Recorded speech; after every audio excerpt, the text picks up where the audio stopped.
ইসলামী পরিবারের পিতা বা পুরুষ প্রধানকর্তা হলেও স্ত্রী পরিবারের কোনো দাসী নয়, বরং তিনি এই সংসারের রানী, পরিবারের সম্পদ ও সন্তানের অভিভাবক, স্নেহ ও সম্মানের অধিকারী। এবং রাসূল সাল্লাল্লাহু আলাইহি ওয়াসাল্লাম সেই জন্য বলেছেন, আর স্ত্রী দায়িত্বশীল তার স্বামীর, সম্পদের, সন্তানের এবং সংসারের। সুতরাং পরিবারের স্বামী, সন্তান, সম্পদের ব্যাপারে সিদ্ধান্ত গ্রহণের অধিকারও রয়েছে একজন স্ত্রীর সবচেয়ে বেশি। কেননা আমরা জানি পরিবারের স্বামী এবং সন্তান এবং সম্পদের ব্যাপারে আল্লাহর কাছে তাকে জবাবদিহি করতে হবে। তাকে এই জবাবদিহির জন্যই পরিবারের প্রত্যেকটি ক্ষেত্রে সিদ্ধান্ত গ্রহণ, তা বাস্তবায়ন এবং আল্লাহর কাছে জবাবদিহির অনুমতি নিয়েই প্রত্যেকটি কাজকে তারা সম্পন্ন করে থাকে। সম্মানিত সুধীজন, তাই একজন নারীর অধিকার রয়েছে তার নিজস্ব ব্যক্তি জীবনে উপার্জন করার সিদ্ধান্ত নেওয়ার।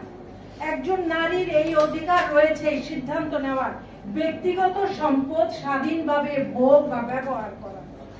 স্বাধীনতা রয়েছে, অধিকার রয়েছে বিয়ে তালাকের ব্যাপারে সিদ্ধান্ত গ্রহণ করা। দ্বিতীয় বিয়ের অনুমতিও দিয়েছে ইসলাম।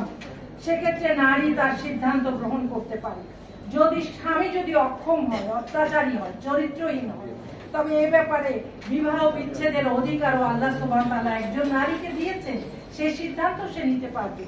এমনকি বিবাহিত জীবনে যদি স্বামীর সাথে তার সম্পর্কের বনিবনা না হয়, শুধুমাত্র স্বামীকে তার পছন্দ হয়নি, তার ভালো লাগে না, এইরকম ক্ষেত্রেও তাকে আল্লাহ, রাসূল সাল্লাল্লাহু আলাইহি ওয়াসাল্লাম এই সুযোগ দিয়েছেন।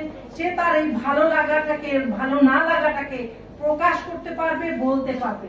যেমন আমরা ইসলামের ইতিহাসে দেখেছি, জানাব বিনতে জাহাজ রাসূল সাল্লাল্লাহু আলাইহি ওয়াসাল্লামের দাস আবু যায়েদকে বিয়ে করেছিলেন, কিন্তু তিনি তালাকের সময় বলেছিলেন, তাকে ছাড়াছাড়ি চাওয়ার অধিকার চেয়ে বলেছিলেন, তার কি দোষ? বলে না, তাকে আমার ভালো লাগে না।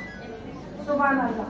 মানে মেয়েদের এই ইচ্ছাকে, তাদের এই রাইটটাকে আল্লাহ এবং আল্লাহ সুবহানাহু ওয়া তাআলা, রাসূল সাল্লাল্লাহু আলাইহি ওয়াসাল্লাম কতখানি প্রায়োরিটি দিয়েছিলেন। সন্তান জন্ম দেন যে মা, সেই সন্তানের বেড়ে ওঠা, তাকে ভবিষ্যতের যোগ্য উত্তরসূরি হিসাবে গড়ে তোলা, আর এই সকল ক্ষেত্রে মায়ের মত সিদ্ধান্ত নেওয়ার অধিকার, সুযোগ এবং ন্যায্যতা সবচেয়ে বেশি। কেননা একজন স্ত্রী পরিবারের ভিতর জানে, তার বাহির জানে, তার প্রয়োজন জানে, পরিবারের প্রত্যেকটি সদস্য ইচ্ছা অনিচ্ছাকে সে বুঝে থাকেন। আর তাই তিনি একজন নারী পরিবারের প্রকাশ্যে বা অগোচরে সিদ্ধান্ত নিয়ে থাকেন, তার সে অধিকার রয়েছে এবং আমি মনে করি প্রত্যেকটি পরিবারে সে অধিকার তার থাকা উচিত।